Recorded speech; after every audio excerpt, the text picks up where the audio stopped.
እስኪ ያስቡት ልጆች፣ ዓለም ላይ ያለ ወርቅ ሁሉ የእናንተ ቢሆንና ነገር ግን አንድም ጓደኛ ባይኖራችሁ።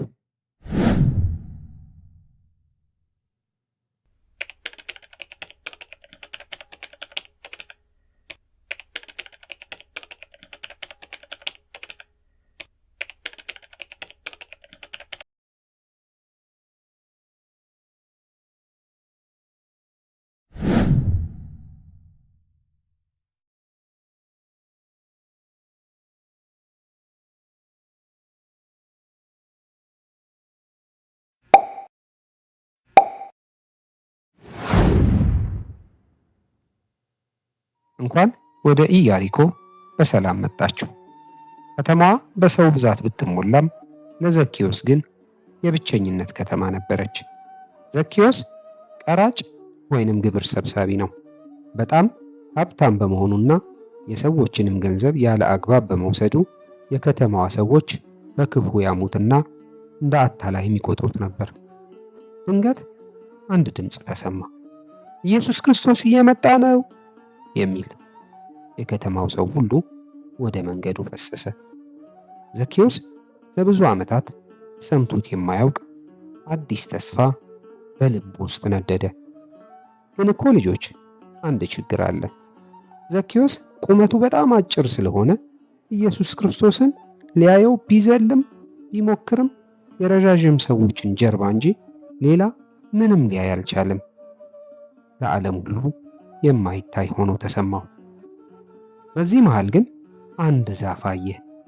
ደማቅ አረንጓዴ ቅጠሎች ያሏት የሾላ ዛፍ ብቸኛ ተስፋው ነበረች። ምንም ጊዜ ሳያጠፋ ቅርንጫፍ በቅርንጫፍ እየተንጠለጠለ ወደ ላይ ወጣ። ከአፍታ ቆይታ በኋላም ኢየሱስ ክርስቶስ ዛፉ ጋር ሲደርስ ቆመ።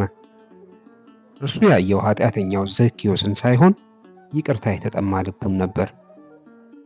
ቀና ብሎ ዘኬዎስ ሆይ ቶሎ ውረድ፣ ዛሬ በቤትህ ልውል ይገባኛል አለው። ሊወድቅ እስኪደርስ ድረስ በፍጥነት ከዛፉ ላይ ወረደ። ሕዝቡ ሁሉ ቢቆጣም ዘኬዎስ ግን በደስታ ክንፍ አውጥቶ የበረረ መሰለው። በቤቱ ውስጥም ሁሉም ነገር ተቀየረ። ማዕድ እያካፈሉ ሲጫወቱ የዘኬዎስ ልብ ቀለጠ። በዓይኖቹ ውስጥ አዲስ ብርሃን እየተፈነጠቀ በቁርጠኝነት ተነሳ። ዘኬዎስ ከሰዎች ያለ አግባብ የወሰደውን ሁሉ መለሰ፣ እንዲያውም 4 እጥፍ ጨምሮ። ኢየሱስ ክርስቶስም ፈገግ ብሎ ዛሬ ለዚህ ቤት ድህነት ሆኖለታል አለ። ዘኬዎስም በመጨረሻ እውነተኛ ቤቱን አገኘ። የመጀመሪያውና ትልቁ ትምህርት እግዚአብሔር የሁላችንንም ስም ያውቃል። ምንም እንኳ በኢያሪኮ የነበረው ሕዝብ እጅግ ብዙ ቢሆንም ዘኬዎስም በሾላ ዛፍ ጥቅጥቅ ያለ ቅጠሎች ውስጥ ተደብቆ ቢቆይም ኢየሱስ ክርስቶስ ግን ዘኬዎስ ያለበትን ቦታ ብቻ ሳይሆን ስሙንም ያውቅ ነበርና በስሙ ጠራው። ትምህርቱ ልጆች፣ እናንተ በእግዚአብሔር ዘንድ መቼም ቢሆን የማትታዩ አይደላችሁም። ምናልባት ትንሽ እንደሆናችሁ፣ ብቸኛ እንደሆናችሁ ወይንም ደግሞ ምንም ትኩረት የማይሰጣችሁ ቢመስላችሁም እንኳ ኢየሱስ ክርስቶስ ግን ሁልጊዜ ያያችኋል፣ በግልም ይወዳችኋል። ሁለተኛው ትምህርት እንቅፋቶች እንዲያቆሟችሁ አትፍቀዱ። ዘኬዎስ 2 ትልልቅ ችግሮች ነበሩበት። አንደኛው ቁመቱ አጭር መሆኑ ሲሆን፣ ሁለተኛው ደግሞ በዙሪያው የነበሩ ሰዎች አለመውደዳቸው ነበር። ዘኬዎስ ግን ተስፋ ቆርጦ ወደ ቤቱ አልተመለሰም። ይልቁንም መፍትሄ ፈለገ። ዛፍ ላይም ወጣ።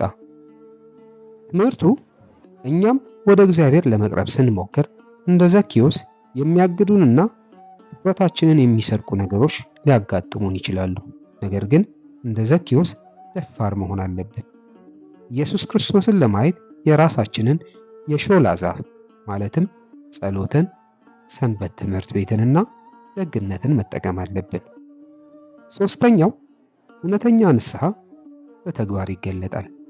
ዘኬዎስ አዝናለሁ ብሎ ዝም አላለም። ይልቁንም አኗኗሩን በመቀየር ጸጸቱን በተግባር አሳየ።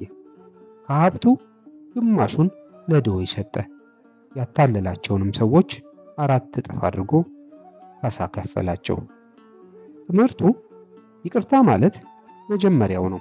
እውነተኛ ለውጥ ግን ስህተታችንን ለማረም ስንሞክርና በራስ ወዳድነት ፈንታ ደግነትን ለሌሎች ስናሳይ የሚመጣ ነው።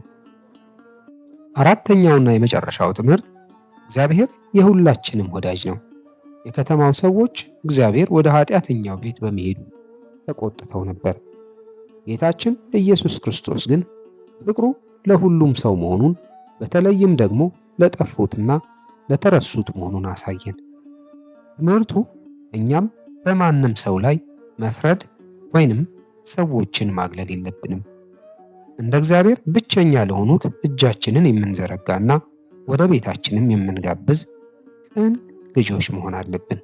ልጆች፣ መጽሐፍ ቅዱስ ሲናገር ከሥራ የተለየ እምነት የሞተ ነው ይላል። ያዕቆብ 2:26። ይህ ምን ማለት መሰላችሁ? ልክ እንደ መኪና ሞተር ባይኖረው ሊንቀሳቀስ እንደማይችል ሁሉ እኛም ስለ ደግነት እያወቅን ደግ ካልሆንን ወይንም ደግሞ ስለ ይቅርታ እያወቅን ይቅርታ ካላደረግን እውቀታችን ፋይዳ የለውም። ዘኬዎስ ኢየሱስ ክርስቶስን ማወቁን ያሳየው በቃላት ብቻ ሳይሆን የወሰደውን በመመለስና ለድሆች በመስጠትም ጭምር ነበር። እናንተም ያወቃችሁትን የተማራችሁትን በተግባር የምታሳዩ ጎበዝ ልጆች መሆን አለባችሁ። እሺ ልጆች፣ አንድ ጥያቄ አለን። ከዘኬዎስ ታሪክ ውስጥ ልባችሁን በይበልጥ የነካው የትኛው ክፍል ነው? ረዥሟ የሾላ ዛፍ ላይ ሲወጣ፣ ኢየሱስ ክርስቶስ ቀና ብሎ በስሙ ሲጠራው፣ ወይንስ ሕይወቱን ቀይሮ ሀብቱን ለድሆች ሲያካፍል? መልሳችሁን በኮሜንት አጋሩን። እሺ። ይህ የመጽሐፍ ቅዱስ ሐሳብ ጠቃሚ ነው ብለው ካሰቡ ለእርሶ ላይክ፣ ሼር እና ሰብስክራይብ በማድረግ ለብዙ ወላጆችና ልጆች እንዲዳረስ ያድርጉ ብሎ መናገር ተገቢ ነው ብዬ አላስብም። እናመሰግናለን። ስለነበረን ውብና ግሩም ጊዜ የልዑል እግዚአብሔር ስም የተመሰገነ ይሁን። ይቆየን።